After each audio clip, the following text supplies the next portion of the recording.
Welcome to Julia at Home, everybody. I hope you are all doing well. So many of you know Halloween is coming up, and so today I thought I would just share with you some of my favorite Halloween picture books. My kids love Halloween, and these books really help set a fun tone for the holiday, not too scary, and they also, some of them bring some more meaning to it. So let me show you what I have. Okay, I have a big pile of books here in no particular order, so let's just dive in. This first one is Dia de los Muertos, and that is if you don't know, in Mexico, they celebrate Dia de los Muertos around the same time we celebrate Halloween here in the United States, and it's a celebration of the ancestors. And so it's just a nice book showing that their traditions and what they do for the holiday. And I love to incorporate different cultures and beliefs within our homeschool, so we learn all about the different people all over the world. So that's Dia de los Muertos. If you haven't seen the movie Coco, I also highly recommend it on this subject. It's one of my favorite movies, actually. It's really well done. Also about Dia de los Muertos. Okay, I love Franklin stories. So this is Franklin's Halloween, and these are really good stories for, well, it's like a bunch of animals that have been anthropomorphized. Franklin's a turtle, obviously, but the stories are really wholesome, I guess is a good way to put it. There's other series. I'm going to call out Arthur a little bit here. I used to love Arthur when I was a child, but he does a lot of things wrong, and his friends, it's not that he does a lot of things wrong. They're learning, but the whole idea is that they do something that they shouldn't have done, or they act in ways that are not kind and good, and then they have to learn, how to act. Whereas in these, they just naturally act kindly towards each other. And kind of represent how I feel people should treat each other without having to really learn that lesson most of the time. There is usually a lesson, but I don't want to give away the whole thing here, but this part is their friend Bear is sick, and they just leave candy for him on Halloween, and it's not like a key part of the story or the plot. They don't have to learn to do that. They just naturally do that. And anyway, I love the Franklin books. There's a series of them, so I try to find them when I can. Spooky Old Tree. So this one has some scary parts. This has just been a favorite in my family. When I was a child, and I have memories of my dad and my aunt reading this to me, and now my kids like me to read it to them, and I kind of make spooky voices at parts. So, yeah, there are some scary parts in this, but it's really simple. And it's kind of fun, and it all ends up okay in the end. All of these do. So that's it's obviously the Berenstain Bears, same authors. This also has a potentially scary part.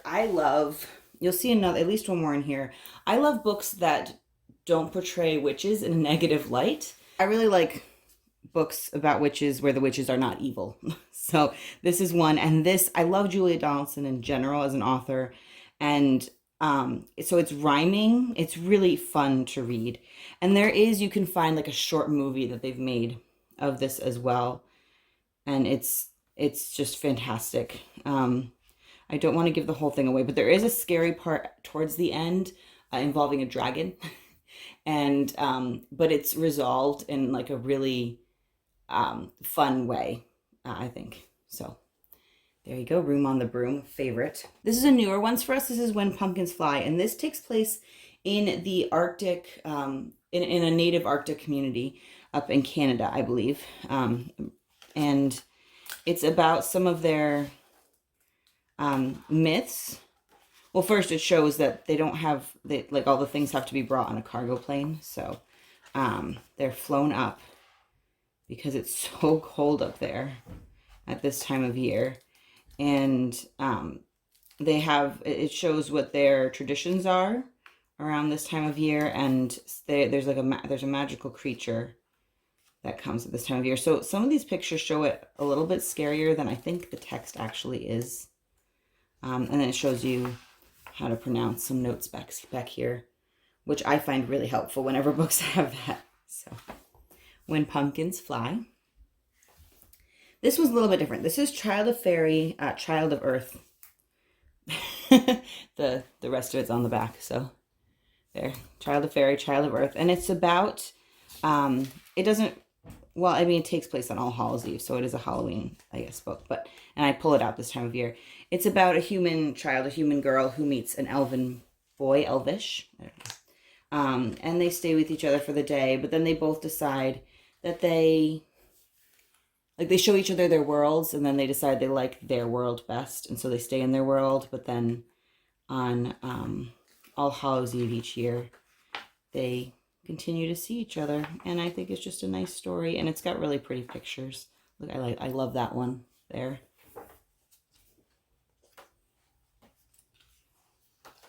See? So that's Child of Fairy, Child of Earth. Little Blue Truck's Halloween. So if you have toddlers or preschoolers, you might already know of Little Blue Truck. My parents have gifted us some of these, and my toddler absolutely loves them. And this one is just it's a lift the flap book with the different. They all have different animals in them, and often have like the animal sounds, and so all the animals are dressing up, and it's just fun, not scary. So Little Blue Truck dresses up too, and there's a big flap at the end. So plus, doesn't that party look so fun? I want to be there. That's Little Blue Truck's Halloween. Too Many Pumpkins. I love this book. And you can actually hang on to this and save this for Thanksgiving as well. I think it would work. This is about a woman who hates pumpkins because when she was growing up, they had to eat a lot of them at one point because they didn't have a lot of food. But one crashes in her yard. And so she tries her best to ignore it, but she gets a lot of pumpkins. And so what she decides to do is she ends up making all this yummy, delicious sounding pumpkin food and making a bunch of jack-o'-lanterns or lit up pumpkins to attract people, and ends up being really fun gathering of community because of all these pumpkins. So this is another great one. I highly recommend this one. Yeah, I'll show you a little bit more in here because I do like the pictures in this one too. If you see my other book videos before, you know I love a good picture. Alrighty. This one is the Halloween tree. Now, I don't think this is at the top of my list, but my kids actually really enjoy it. I love trees in general, so I thought I would try it. And it's about a little tree who was on a Christmas tree farm, but he did not want to be a Christmas tree. And it turns out he makes the perfect Halloween tree later in life. So with kids playing on him, so that's kind of neat. It's the Halloween tree. This is Merlina and the Magic Spell. This is a Daniela Dresser book. She has beautiful, beautiful illustrations, and she has some others that might also work for Halloween in that they are about like magical things. So she has, let's see, I have her in the Land of the Fairies and Land of the Elves. We have I think it's Little Fairy Can't Sleep book that is beautiful. But this is about Merlina and the Magic Spell, and Merlina is a little witch, and there's just silly things that happen here. It's harvest time, so all the harvest time pictures are so gorgeous. And this is her little dragon friend. I'm forgetting his name right now. I'm sure it'll say. Look at that cellar. Doesn't that look so nice? Cellar goals. Igor is her little dragon friend. And he hurts his toe, and she keeps trying to use magic to help, and things get a little crazy. So it's just silly, not scary, but it's, she's a little witch, and yeah, it's pretty funny. And again, oh, look at those pictures. I mean, I almost want to get prints of some of these pictures and just put them up in my house. So that's Merlina and the Magic Spell by Daniela Drescher. I hope I'm saying that correctly. Okay, this is the Little Kitten. There's a couple of these as well by Nicola Killen. I think I have Little Bunny, which is like I pull out more around the springtime. This is about a little black cat. Let's see.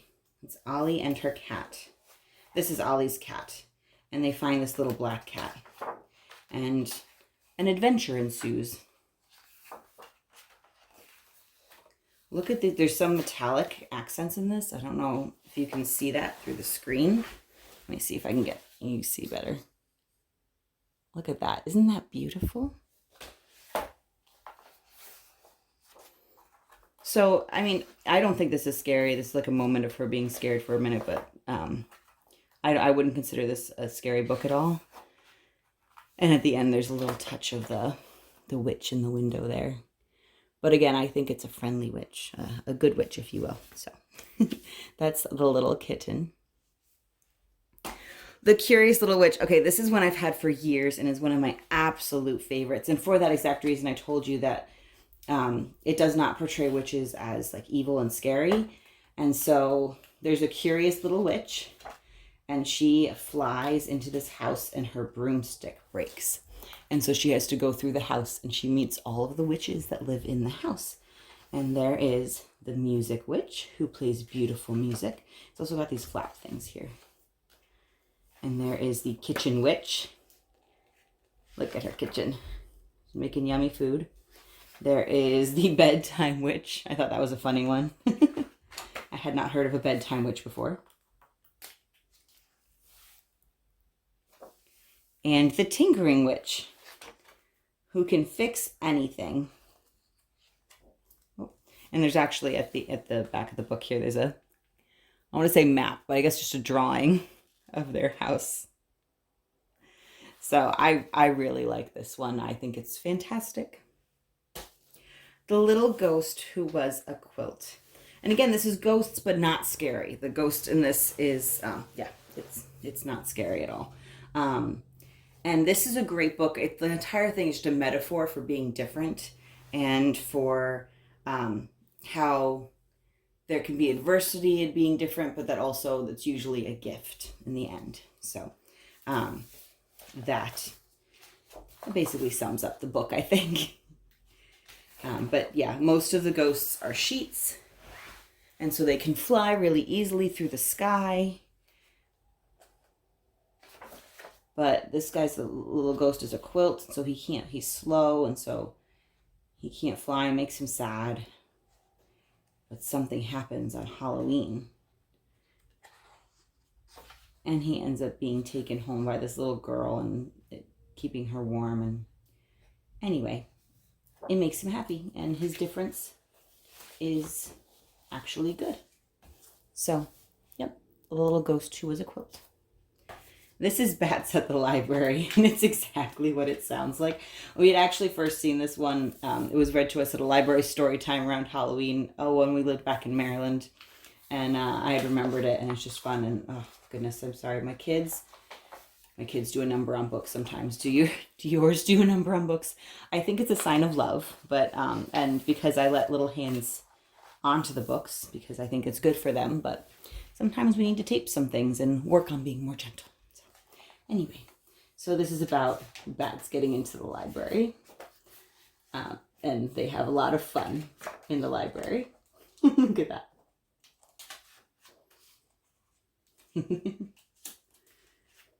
I don't know if libraries even have like projectors like that anymore. Everything's so digital now. But yeah, I just think this one is fun.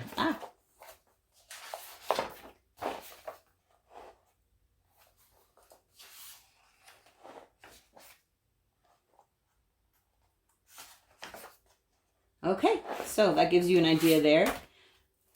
Bats in the Library. If you like this, check out my fall books video as well as my winter books video, because that is coming up fast.